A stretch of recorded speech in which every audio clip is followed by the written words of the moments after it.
E ao anjo da igreja em Esmirna escreve isto. Isto diz o primeiro e último, que foi morto e reviveu. Conheço as tuas obras, e tribulação e pobreza, mas tu és rico, e a blasfêmia dos que se dizem judeus e não o são, mas são a sinagoga de Satanás.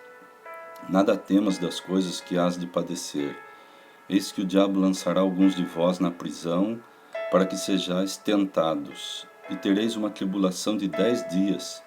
Sê fiel até a morte, e dar-te-ei a coroa da vida. Quem tem ouvidos, ouça o que o Espírito diz às igrejas. O que vencer não receberá o dano da segunda morte. Essa igreja em Esmirna era uma igreja muito amada pelo Pai. E isso não significa que o fato de sermos amados por Deus, isso nos livrará de algumas situações. Nós vemos aqui o que iria acontecer, o Senhor anunciando à igreja de Esmirna, que eles iriam padecer, eles iriam sofrer. Eis que o diabo lançará alguns de vós na prisão, para que sejais tentados, e tereis uma tribulação de 10 dias. Sê fiel até a morte e dar-te a coroa da vida. Qual o propósito em tudo isso? Por que alguns deles seriam lançados na prisão? Eles seriam tentados, eles seriam provados. A fé é para nós suportarmos as tribulações, as dificuldades dessa vida. A fé é para passarmos pelas provações, pelas privações, com alegria e testemunhando o amor de Cristo. Nós vemos também que essa igreja, aos olhos da sociedade, era uma igreja pobre. O próprio Senhor diz: eu conheço as tuas obras e tribulação e pobreza. Mas ele também diz: mas tu és rico. O que significa ser rico para Deus? Será que ser rico para Deus são coisas, eu acumular coisas neste mundo, bens materiais, dinheiro na poupança, investimentos? Não. Para Deus, as coisas deste mundo não significam absolutamente nada. Riqueza para Deus é o quanto eu o conheço, o quanto eu sou semelhante ao seu Filho Jesus. Riqueza para Deus é o quanto eu o amo e amo o meu próximo. Os valores hoje estão invertidos. Pessoas, elas pensam que por terem muito, elas estão tendo uma aprovação de Deus. E outras, por terem pouco, elas pensam que não estão tendo a aprovação de Deus, muitas vezes pensando: eu devo estar em pecado, porque as coisas não estão dando certo para mim. Eu quero te dizer uma coisa, meu irmão, minha irmã. Se você está orando continuamente, como nos ordena a palavra de Deus, está tudo dando absolutamente certo na sua vida. Mas se você não tem uma vida de contínua oração, adoração, sim, você pode ter razão. Mesmo que você tenha milhões, perante Deus, aos olhos de Deus, tudo pode estar dando errado. Esse é o grande engano deste mundo. Este é o grande engano, é a grande mentira pregada por Satanás. Se você tiver muito, se tudo estiver dando certo, Deus está feliz com você, Deus está contente, continue assim. Isso não é verdade. Nós vemos aqui uma igreja que era pobre. Pobre no sentido, eles não tinham dinheiro. Aos olhos da sociedade, alguém poderia dizer, esse povo é um povo amaldiçoado. O devorador está acabando com a vida deles. Olhem para nós temos dinheiro, nós temos posição na sociedade. E essa igrejinha aí, eles são todos pobres. Talvez muitos eles trabalhavam para um patrão ímpio. E esse patrão talvez dizia, ele serve a Deus, eu sirvo o diabo e sou o patrão dele. Sabe, irmãos, o que vai fazer a diferença nestes dias não é o quanto de dinheiro você tem ou eu tenho, ou a igreja aparenta ter. Sabe por quê? Porque dinheiro e coisas deste mundo qualquer um pode ter. Qualquer um.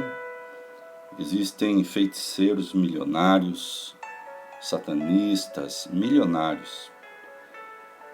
E se dinheiro fosse símbolo de aprovação de Deus estar feliz comigo, com você, eles poderiam dizer, Deus está feliz comigo. Eu tenho muito, eu tenho saúde, eu tenho família, não me falta nada.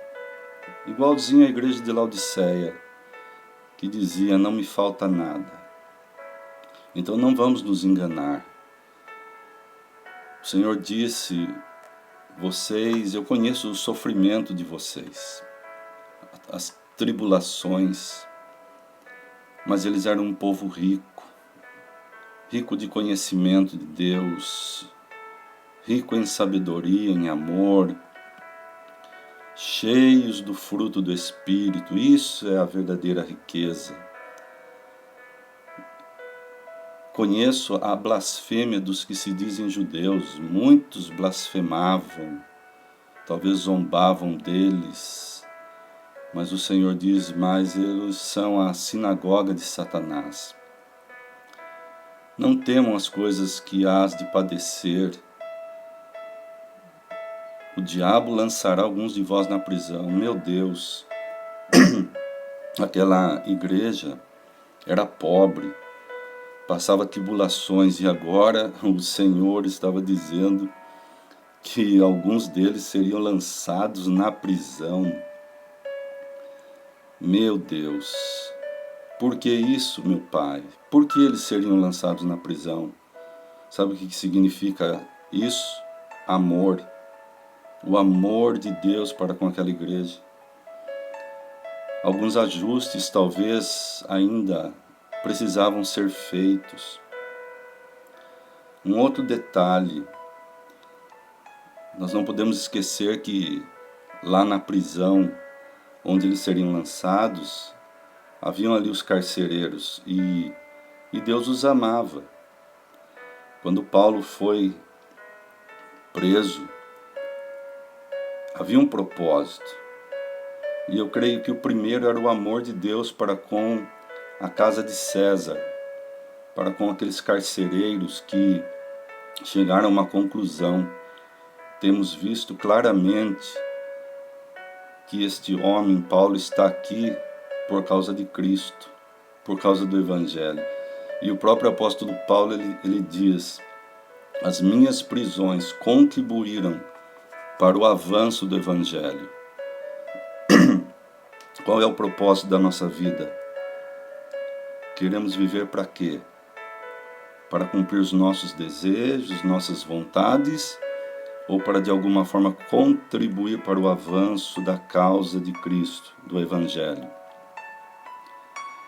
Estamos dispostos realmente a sermos usados por Deus? Eu não gosto de usar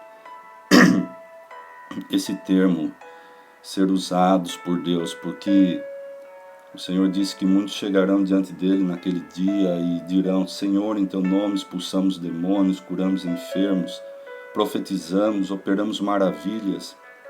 E o Senhor vai dizer: aparta-te de mim, porque eu não te conheço. Para mim, esses são aqueles que só querem ser usados por Deus. Somente ser usados por Deus, mas não quiseram ter um relacionamento com Deus. Tanto é que Jesus disse: eu não os conheço, eu não tenho intimidade com vocês. Vocês não quiseram intimidade comigo, vocês quiseram ser usados. Vocês quiseram pregar e pregaram. Vocês queriam expulsar demônios e eu permiti, vocês expulsaram, operaram milagres em meu nome. Mas vocês só queriam trabalhar para mim. Não queriam ter intimidade, não deixaram eu transformar a vida de vocês, e eles foram chamados de ímpios, né? Aqueles que praticam a impiedade e a iniquidade. Então, o que nós realmente queremos? Ser ricos aos olhos do mundo ou sermos ricos aos olhos de Deus? Queremos ser reconhecidos por Deus ou sermos reconhecidos pelo mundo? Do que adianta o dinheiro nesse momento? A pessoa tem o dinheiro, mas não tem vacina. Quantas pessoas gastariam talvez milhões por um remédio, por uma vacina que pudesse salvar o seu parente querido? Quantos?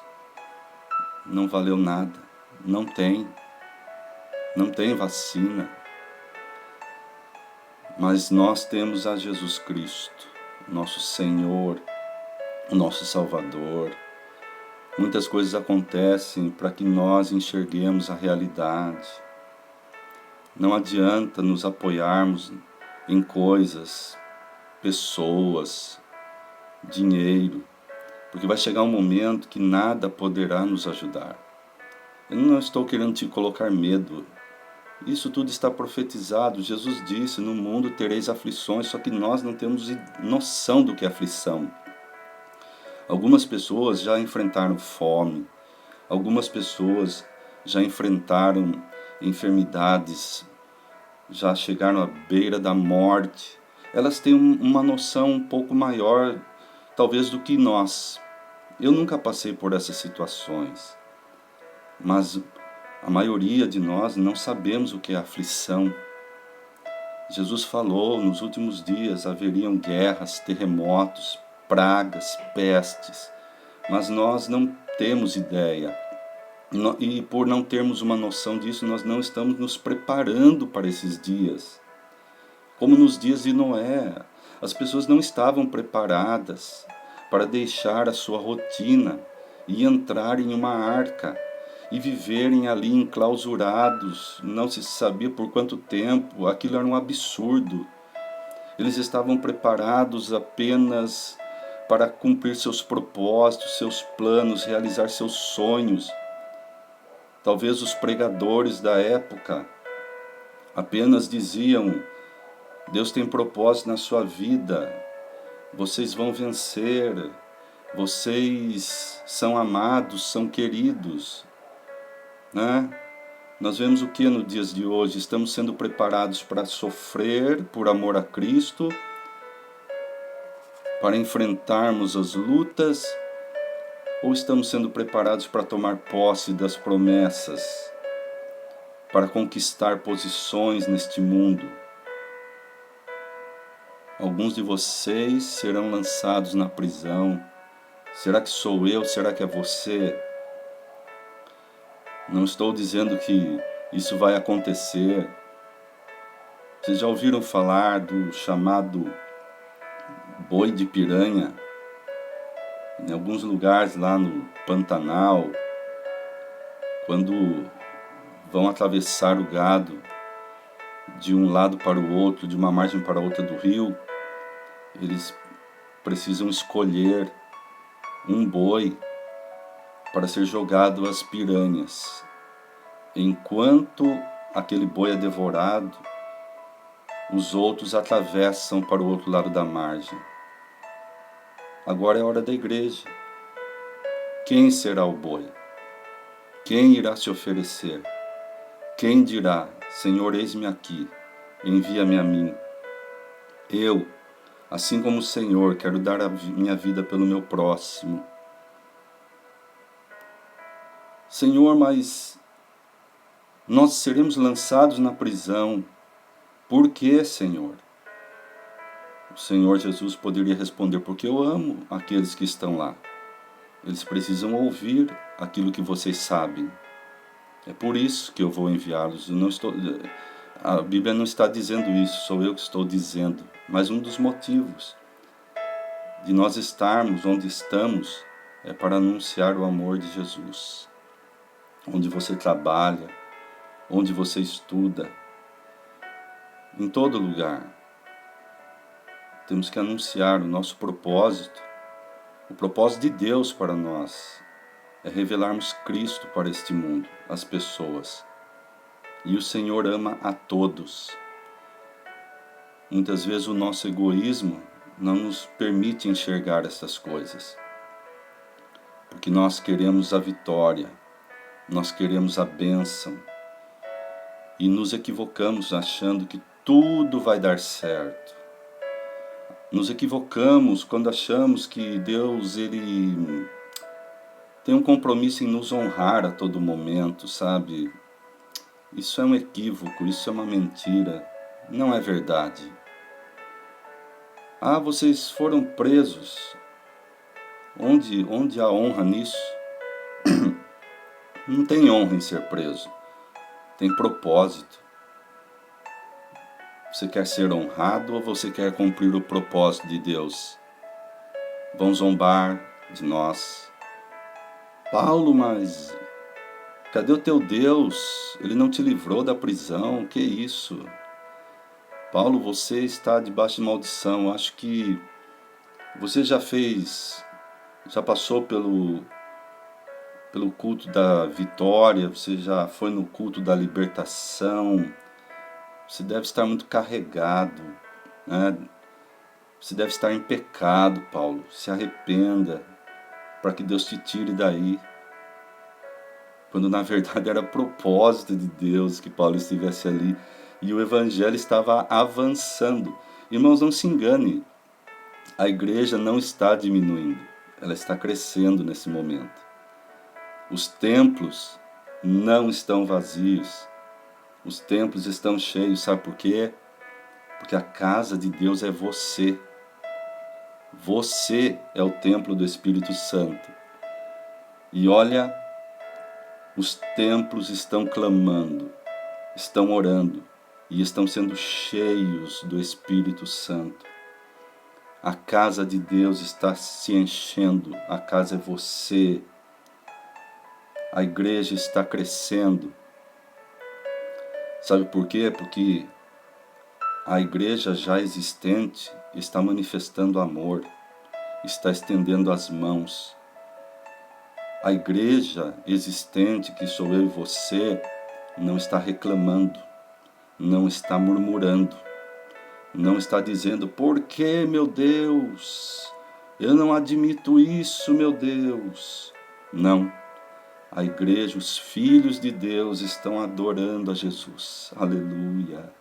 Glória a Deus. Estamos adorando. Em tudo há um propósito.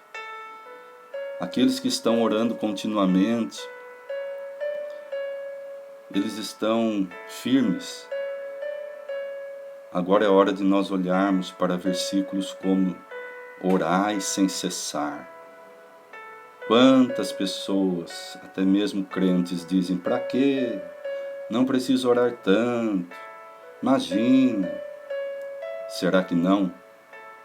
Você acha que alguma coisa foi escrita na Bíblia em vão? Você acha que o Espírito Santo estava perdendo seu tempo quando nos escreveu essas coisas? Estava ocupando linhas preciosas da Bíblia com algo que não tem valor? Orar sem cessar. Orar em todo tempo. Em todo tempo. Fortalecei-vos no Senhor. Não são exageros, são necessidades daqueles que querem fazer a diferença nos últimos dias, daqueles que querem preservar a sua fé e poderem dizer como Paulo: combati o bom combate, acabei a carreira, guardei a fé. Vamos ser igreja. Agora é a hora de demonstrar o verdadeiro Cristo que habita em nós. Não tenha medo do que há de por vir, está por vir. Não vamos colocar nossos planos em primeiro lugar. Vamos buscar a vontade do Senhor. Eu imagino aquela igreja de Esmirna após aquela provação. Uma igreja forte, uma igreja humilde. Muitas vezes nos falta humildade porque nós só queremos vencer. Nós só queremos a bênção, o bem-estar pessoal. E se alguma coisa dá errado em nossas vidas, temos vergonha até de falar, porque alguém pode dizer: nossa, ele está com a fé muito fraca. Eu acho que ele não tem mais a unção do Espírito porque deu errado, né? Deu errado, ele não alcançou, ele não venceu. Mas não é isso. Nós temos que dar valor para aquilo que o Senhor valoriza. Irmãos, nosso espírito, ele só quer uma coisa: Jesus. Quando nós ouvimos o barulho de uma Ferrari passando na rua, é quase impossível, principalmente para os homens, não olhar. O barulho do motor, ele nos atrai. Mas quem foi atraído, na verdade, foi a nossa carne, não foi o nosso espírito. O nosso espírito não está nem aí para o ronco do motor de uma Ferrari, para as belezas deste mundo. O nosso espírito, quando nós passamos em frente a uma churrascaria e você sente o cheiro da carne, a carne se manifesta, né? A boca fica aguada. Mas sabe, o nosso espírito não sente absolutamente nada. O nosso espírito, ele só sente um cheiro. O cheiro do perfume de Cristo, aleluia. O cheiro do perfume do amado. É isso. Então viver no Espírito, irmãos, é viver satisfeito, porque o nosso Espírito já tem tudo.